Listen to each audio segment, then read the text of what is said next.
ఈ స్టోరీలోకి వెళ్లే ముందు ఈ వీడియోని లైక్ చేయండి. మా ఛానల్ని ఇంకా సబ్స్క్రైబ్ చేసుకోకపోతే సబ్స్క్రైబ్ చేసుకోండి. పాకిస్తాన్ క్రికెట్ టీంకు సర్వత్రా విమర్శలు వ్యక్తమవుతున్నాయి. ప్రస్తుతం కొనసాగుతున్న టీ20 వరల్డ్ కప్ నుండి ముందుగానే తమ టీం నిష్క్రమించినందుకు పాకిస్తాన్ మాజీ క్రికెటర్లు మండిపడుతున్నారు. ఒక ప్లేయర్ని కూడా వదిలిపెట్టకుండా బాబర్ ఆజం అండ్ టీంని మొత్తం కడిగి పారేస్తున్నారు.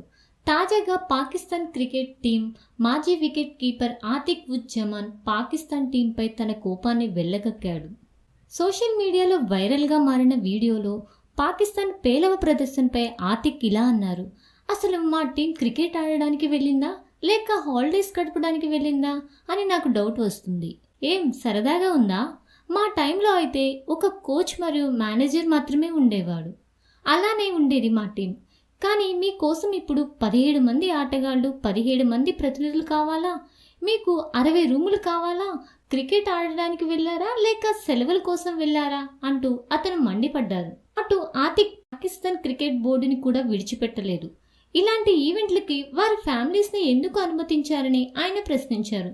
ఖాళీ సమయాల్లో ప్లేయర్లు వారి భార్య పిల్లలతో ఏదో సెలవులు గడపడానికి వచ్చినట్లు సరదాగా బయట తిరుగుతున్నారని ఆయన మండిపడ్డారు.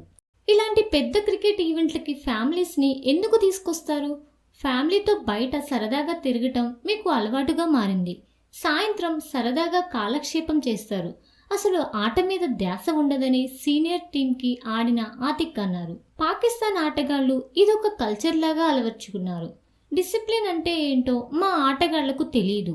వరల్డ్ కప్ మ్యాచ్లకు వెళ్తున్నప్పుడు మీ ఫోకస్ ఏది?